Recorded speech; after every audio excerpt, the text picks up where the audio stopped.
ይህ በሰለሞን አምባቸው ሚዲያና ኮሙኒኬሽን እየተዘጋጀ ዘውትር እሁድ ረፋድ በአባይ ቴሌቪዥን የሚቀርብላችሁ ካቴና የተሰኘው ፕሮግራማችን ነው። በመላው ሀገራችን የተከናወኑ የወንጀል ነክ ድርጊቶች፣ ፖሊሳዊ መረጃዎችና ትንተና በዜና ካቴና። ሰላም ጤና ይስጥልኝ የተከበራችሁና የተወዳጅ ተመልካቾቻችን እንደምን አርፍዳችኋል። ይህ ካቴና የተሰኘው ሳምንታዊ ፕሮግራማችን ነው። ለዕለቱ ያልናቸውን የተለያዩ ጥንቅሮች አሰናድተን ልናስተናግዳችሁ በዝግጅት ላይ እንገኛለን። የዕለቱ ተረኛ ፕሮግራም አስተናጋጅ ሰለሞን አምባቸው ነኝ። እንደተለመደ ሁሉ ወደ ፕሮግራሞቻችን ከማለፋችን በፊት ዜና ካቴና አለን፣ እንደሚከተለው ይቀርባል። ተከታተሉት።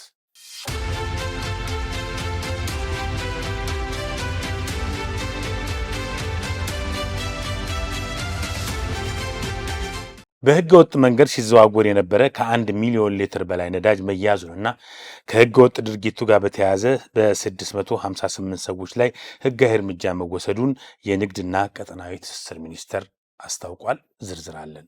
የንግድና ቀጠናዊ ትስስር ሚኒስትር ካሳሁን ጎፌ ባለፉት 8 ወራት በተደረገ ቁጥጥር በህገ ወጥ መንገድ ሲዘዋወር የነበረ 1 ሚሊዮን ሊትር ነዳጅ ተይዟል አሉ። ሚኒስትሩ እንደተናገሩት በተለያዩ የመሰረተ ልማት ግንባታና ሌሎች ምክንያቶች የነዳጅ ፍላጎትና ፍጆታ ጨምሯል። በመሆኑም ይህን ፍላጎት ለማሟላት ከፍተኛ ጥረት በማድረግ ነዳጅ ከውጭ እየገባ መሆኑን ገልጸዋል።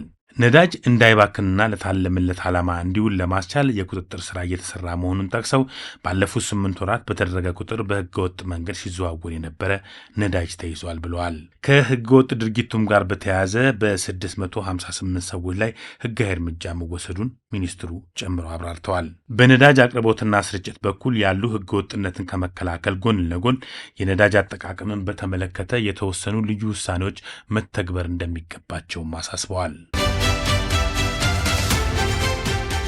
ባለፉት 9 ወራት በአዲስ አበባ ቦሌ አየር ማረፊያ ከ670 ኪሎ በላይ ኮካይንና ካናቢስ መያዙን የፌዴራል ፖሊስ ገለጸ። የተለያዩ ሀገር ዜግነት ያላቸው 33 ዕፅ አዘዋዋሪዎችም በፖሊስ ቁጥጥር ስር ውለዋል። ዝርዝር አለን። የኢትዮጵያ ፌዴራል ፖሊስ ከሌሎች ባለድርሻ አካላት ጋር በመቀናጀት ከሐምሌ 2017 ዓ.ም እስከ መጋቢት 2018 ዓ.ም ባካሄደው ጥብቅ ክትትልና ፍተሻ ከ80 ኪሎ ግራም በላይ ኮካይን፣ ከ590 ኪሎ ግራም በላይ የሚመዝን አደገኛ ዕፅ መያዙን ገልጿል። ዓለም አቀፍ አዘዋዋሪዎቹ አደገኛ ዕፆችን በተለያዩ ቁሳቁሶች ውስጥ ደብቀው ለማሳለፍ ቢሞክሩም ማምለጥ እንዳልቻሉ የፖሊስ ዘገባ ገልጿል። በተደረገው ጠንካራ ፍተሻ የተለያዩ ሀገራት ዜግነት ያላቸው 33 ዕፅ አዘዋዋሪዎች ከነ ኤግዚቢቶቻቸው በቁጥጥር ስር መዋሉን ፖሊስ ጨምሮ አብራርተዋል። ከ3.8 ሚሊዮን ብር በላይ ግምት ያላቸው የኤሌክትሪክ ኬብሎች ዘርፈዋል የተባሉ ግለሰቦች በቁጥጥር ስር ዋሉ። በኤሌክትሪክ መሰረተ ልማት ላይ የተፈጸሙ ያሉ ስርቆቶችን ለመከላከል የህብረተሰቡ እገዛ ተጠይቋል። ዝርዝሩን ተከታተሉት። የየካ ክፍለ ከተማ ፖሊስ መምሪያ የደረሰውን ጥቆማ መሰረት በማድረግ ከምስራቅ አዲስ አበባ ሪጅን ህግ ቢሮ ጋር ባደረገው ኦፕሬሽን ተጠርጣሪዎቹን ካከማቹት በርካታ የኤሌክትሪክ ኬብልና ገመድ ጋር በቁጥጥር ስር ለመዋል ተችሏል። ተከማችተው የተገኙት የኤሌክትሪክ መሰረተ ልማቶች 4000 የኤሌክትሪክ ኬብሎች፣ 350 ኪሎ ግራም የሚመዝኑ የተለያዩ አልሙኒየምና መዳቦች ሲሆኑ በአጠቃላይ የዋጋ ግምታቸው ወደ 4 ሚሊዮን ብር እንደሚጠጋም ተገልጿል። በተጨማሪም የተሰረቁት ኬብሎች በተለያየ አካባቢ አገልግሎት ሰጡ የነበሩ ሲሆኑ በአሁኑ ሰዓት ንብረቶቹ ከየት አካባቢ ተዘርፈው እንደመጡ ለማወቅ ምርመራ እየተከናወነ ይገኛል። በተለያዩ ጊዜያት በኤሌክትሪክ መሰረተ ልማቶች ላይ እየተፈጸሙ ያሉ የስርቆት ወንጀሎች ደንበኞችን ለኃይል መቆራረጥ፣ ተቋሙን ለኪሳራ እየዳረጉ በመሆኑ ህብረተሰቡ ወንጀሉን እንዲከላከል የኢትዮጵያ ኤሌክትሪክ አገልግሎት ጥሪ አቅርቧል። መጠጥ ቤት ውስጥ በተፈጠረ ጸብ የግድያ ወንጀል የፈጸሙና አስከሬኑን ጫካ ውስጥ የጣሉ ወንድማማቾች በእስራት መቀጣታቸውን ከስፍራው የደረሰን ዜና ገልጿል። ዝርዝር አለን። ተከሳሾቹ መጠጥ ቤት ውስጥ በተፈጠረ ዕለታዊ ጸብ የግል ተበዳይን ቀድመው ወጥተው መንገድ ላይ ይጠብቁታል። አንደኛው ተከሳሽ 2 ጊዜ በጦር አንገቱ ላይ ወቅቶ ሟች ሲወድቅ፣ ሁለተኛው ተከሳሽ በያዘው ጦር በመውጋት ሕይወቱን እንዲያልፍ በማድረግ አስከሬኑ ጫካ ውስጥ መጣላቸውን የደቡብ ምዕራብ ኢትዮጵያ ሕዝቦች ፖሊስ ኮሚሽን ገልጿል። ፖሊስም የምርመራ መዝገቡን በሰውና በሕክምና ማስረጃ በማደራጀት ለአቃቤ ሕግ ልኳል።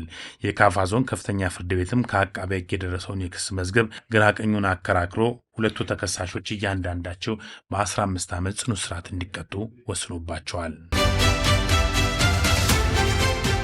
የተሳፈሩበት ተሽከርካሪ ነዳጅ በመጨረሱ አሸዋ በጫነ ሲኖትራክ ላይ ተጭነው ጉዞ የጀመሩ መንገደኞች ሲኖትራኩ በመገልመጡ ከተሳፈሩት 20 መንገደኞች መካከል የ8ቱ ሕይወት ማለፉን ቀጣዩ ዘገባ አስረድቷል።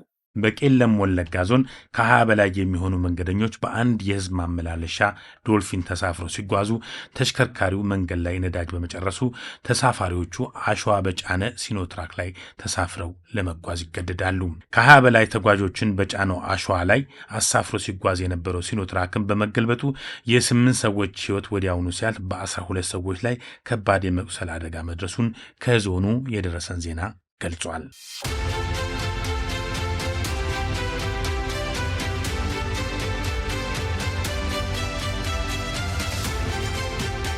1 ኪሎ ብሩንዶ ስጋ 4 ብር መሸጥ ሲገባው 6 ብር የሸጠው ስግብግብ ነጋዴ በእስራትና በገንዘብ መቀጮ ተቀጥቷል ይላል ቀጣዩ ዘገባችን። በአዋጅ ከተተመነው የስጋ ዋጋ አስበልጦ ሲሸጥ የተገኘው ነጋዴ በእስራትና በገንዘብ ተቀጣ።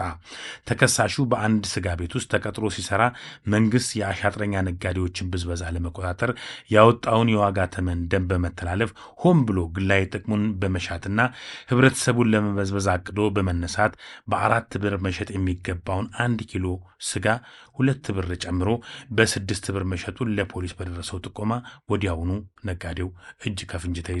ተከሳሹ በፈጸመው ነውረኛ ተግባር ተከሶ ፍርድ ሸንጎ ቀርቦ ላጠፋው ጥፋትና ለጎዳው ህዝብ መካሻ ይሆን ዘንድ 100 ብር መቀጫ እንዲከፍል ወይንም በ2 ወር እስራት እንዲቀጣ ተወስኖበታል።